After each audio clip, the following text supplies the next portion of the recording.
안녕하세요. 오늘 좀 흥미로운 주제를 가져왔습니다. 발바닥에 파스 한 장 딱 붙였는데 허리나 무릎 통증 같은 게 좋아질 수도 있다. 이런 이야기거든요. 네, 저도 처음엔 좀 의아했는데요. 그렇죠. 이게 재활의학과 전문의 김준수 박사님 유튜브 채널에 나오는 내용인데 수십 년 임상 경험이랑 실제 환자 사례를 바탕으로 했다고 하니까 한번 들어볼 만 하겠다 싶더라고요.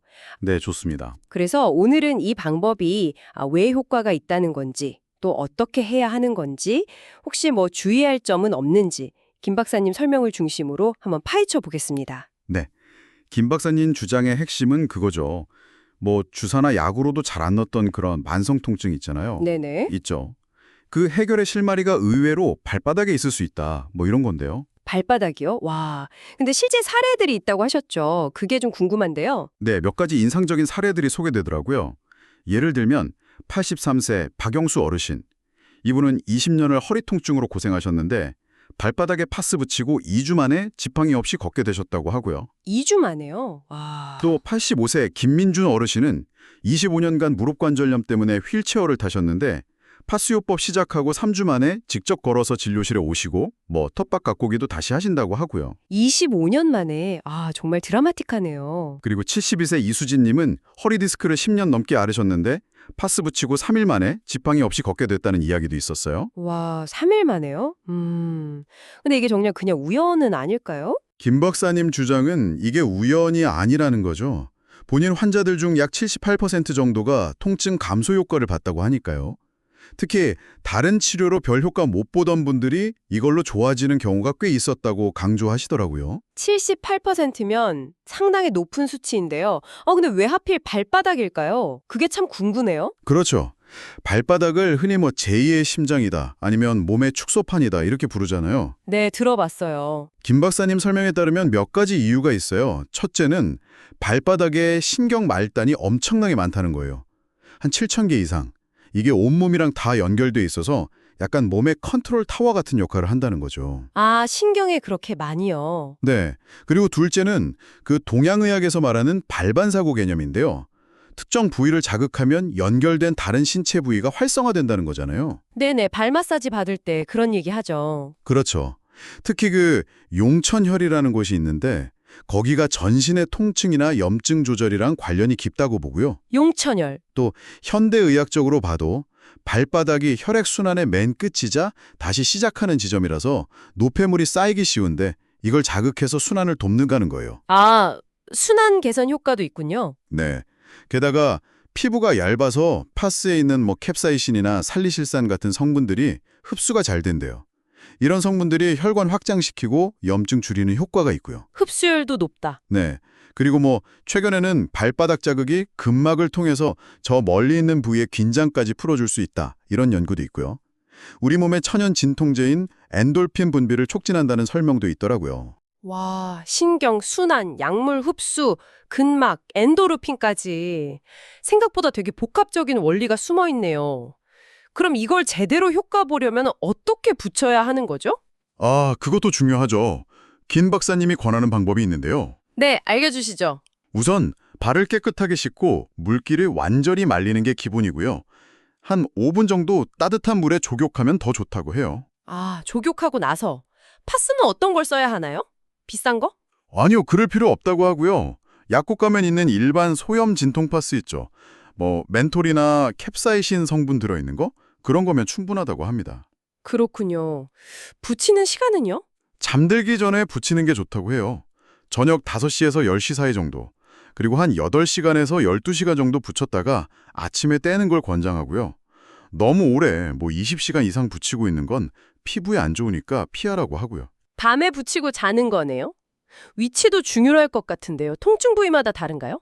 네, 조금씩 달라요. 예를 들어 무릎이 아프면 발바닥 중앙에서 약간 뒤꿈치 쪽 있죠. 거기에 붙이는데 중요한 건 양쪽 발 모두에 붙여야 한다는 거예요. 양쪽 다요? 네. 허리 통증은 발바닥 정중앙, 발가락 구부리면 움푹 들어가는 곳, 거기가 용천열이거든요. 네네. 거기를 기본으로 하고 심하면 발 뒤꿈치 중앙에도 추가로 붙일 수 있고요. 어깨는 엄지발가락 아래쪽이랑 새끼발가락 아래 바깥쪽, 목 통증은 둘째랑 셋째 발가락 사이에서 발바닥 쪽으로 조금 내려온 지점, 이런 식으로 제시하더라고요. 와, 위치가 꽤 구체적이네요. 그럼 매일 붙여야 효과가 있나요? 처음 일주일 정도는 매일 붙이는 게 좋고 그 다음부터는 격일로 사용하라고 관장해요. 그리고 이게 만성 통증이다 보니까 최소 3주 이상은 꾸준히 해야 좀 변화를 느낄 수 있다고 하더라고요. 며칠 해보고 에이, 효과 없네 하고 그만두지 않는 게 중요하겠죠. 그렇죠. 꾸준함이 중요하겠네요. 네. 그리고 김 박사님은 파스 효과를 더 높이는 생활 습관들도 같이 이야기하는데요. 뭐 물 충분히 마시기, 하루 8잔 이상이요. 물 마시기. 그리고 항염증 식단, 생강이나 강황 같은 거 챙겨 먹고 설탕이나 밀가루, 과곡육 같은 건 좀 피하고. 아, 식단도 중요하군요. 네. 아침에 일어나서 발목 돌리기나 발가락 스트레칭 같은 거 해주고 하루에 한 20분에서 30분 정도 걷는 거. 또 잘 때 자세 같은 것도 신경 쓰면 도움이 된다고 합니다. 생활 습관 개선이랑 병행하면 시너지가 나겠네요.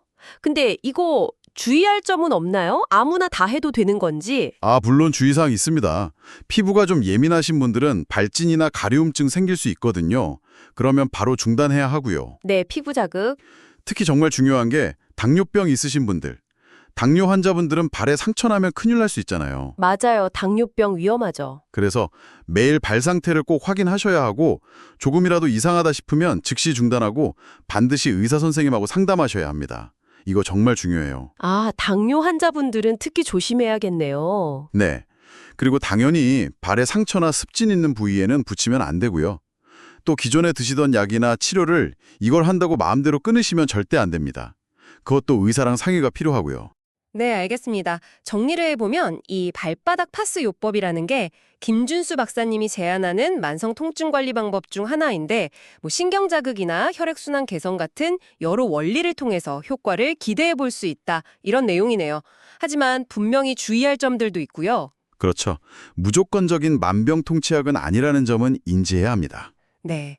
자, 오늘 이 정보가 여러분께는 어떻게 다가오셨나요? 혹시 오랫동안 좀 불편했던 통증이 있다면 뭐 새로운 시도가 될 수도 있지 않을까 싶기도 하고요. 김 박사님 제안처럼 오늘 밤에 한번 시도해 보시는 것도 고려해 볼 수는 있겠죠? 물론 주의사항은 꼭 먼저 확인하시고요. 마지막으로 이런 질문을 한번 던져보고 싶네요. 우리 몸에는 혹시 우리가 잘 모르고 지나치는 되게 단순하지만 강력한 어떤 연결고리 같은 게 숨어 있는 건 아닐까요? 생각해 볼 문제네요. 네.